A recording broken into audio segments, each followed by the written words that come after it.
নমস্কার, সুভদ্রা রান্নাঘরে আমার সকল দর্শক বন্ধুকে জানাই স্বাগত। আমি শিউলি। আজকে দেখো আমি কি নিয়ে এসেছি। এটা হচ্ছে কাওন চাল। কাওন চাল শামা ঘাসের বীজ বলে সেই জিনিসটা। আমি 1.5 কাপ মতো এই কাওন চাল দিলাম।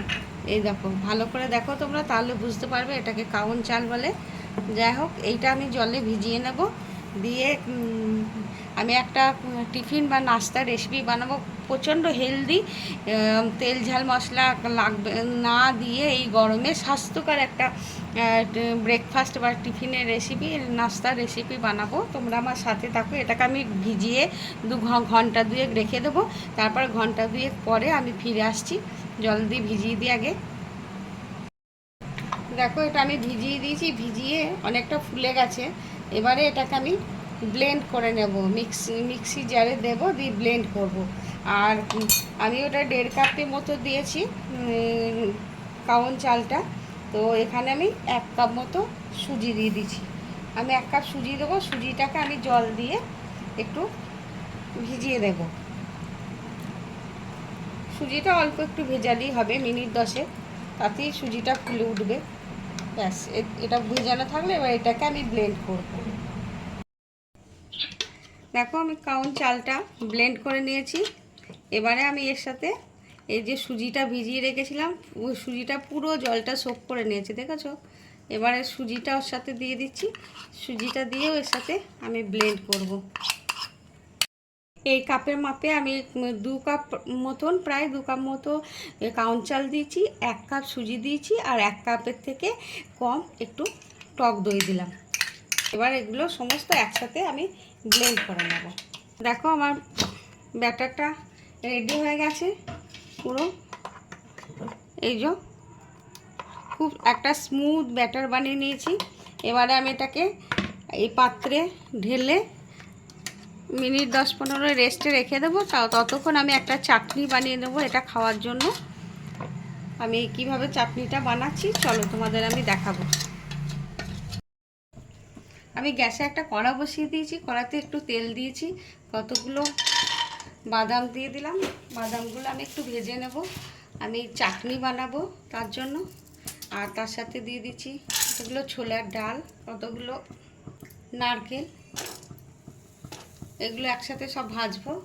আর কতগুলো কারি পাতা দেব, কারি পাতা দিয়ে দিলাম। এবার এগুলোকে আমি ভেজে নিই।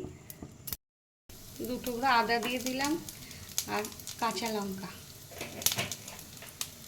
ব্যাস, এগুলোটাকে আমি একবারে ভেজে নিচ্ছি, দিয়ে তারপর তোমাদের দেখাচ্ছি। দেখো, আমি সব ব্লেন্ডারের মধ্যে দিয়ে দিয়েছি, এগুলো আমার সব ভাজা হয়ে গেছে। আমি এর সাথে দিচ্ছি একটু টক দই দিয়ে দিচ্ছি,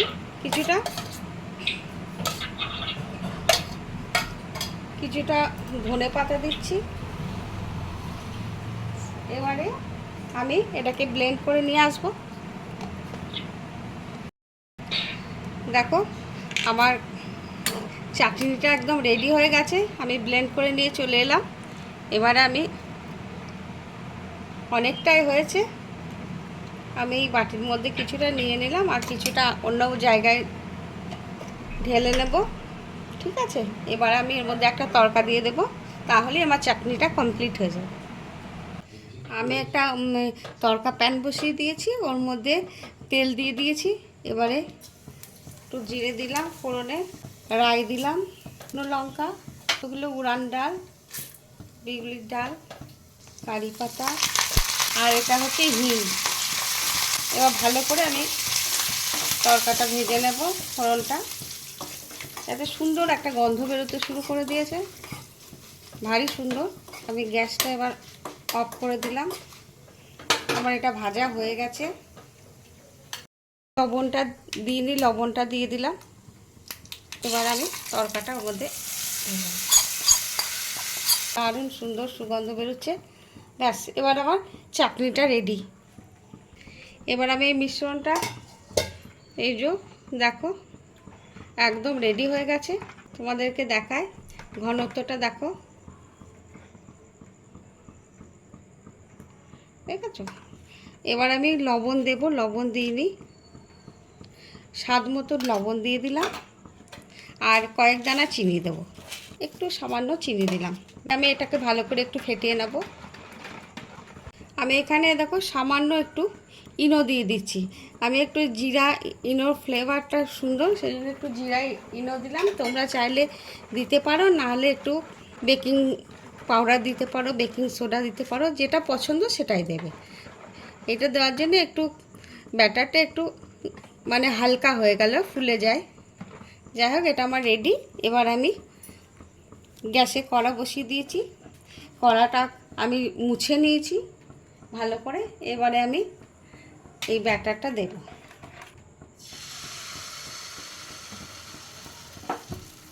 এটা এরকমভাবে হবে আস্তে আস্তে। দেখো কি সুন্দর হচ্ছে, একদম পুরো জালি জালি হচ্ছে, ভীষণ সুন্দর হচ্ছে। তেল মশলা কিচ্ছু দেয়নি, এত ভালো একটা হেলদি নাস্তা। এবং এটা হচ্ছে সামা চাল বা যেটাকে আমরা সামা ঘাসের বীজ বলি, সেই দিয়ে বানাচ্ছি। আমরা যদি কোনো রকম উপোসের দিনে বানিয়ে খাই তাহলে খেতে পারবো। এটা তো কোনো বাধা নিষেধ নেই খাওয়ার জন্য, আমাদের সব সময়ের জন্য আমরা এটা খেতে পারি, বাচ্চা থেকে বড় প্রত্যেকে। দেখেছো ভারী সুন্দর হয়েছে। এটা হয়ে গেছে, এটাকে আমি এবার তুলে নিচ্ছি। দেখো এভাবে আবার একটা আমি দেব।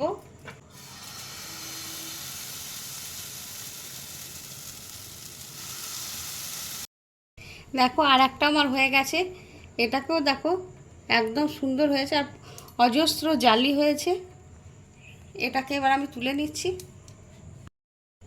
এ দেখো আর একটাও হয়ে গেছে। আমি এই যে 3টে করে নিলাম। এবার আমি বাকিগুলো এইভাবেই সব বানিয়ে নেব, বানিয়ে আমি তোমাদের দেখাবো।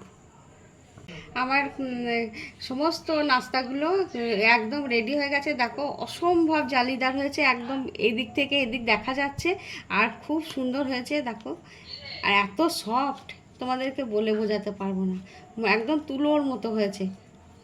দেখেছো?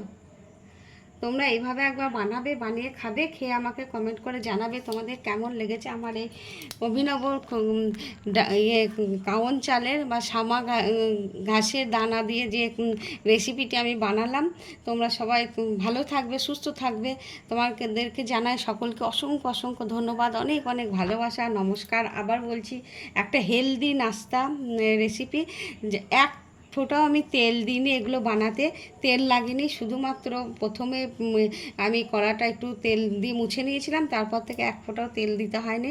যাই হোক, এই গরমে একটা স্বাস্থ্যকর খাবার তোমরা বানাও, দিয়ে বানিয়ে খাও, দিয়ে আমাকে কমেন্টে জানাবে। আর এই যে আমার চাটনিটা দেখো, অসম্ভব সুন্দর একটা বাদাম নারকেলের চাটনি। যাই হোক, তো তাহলে আজকের মতো আমার রাখছি।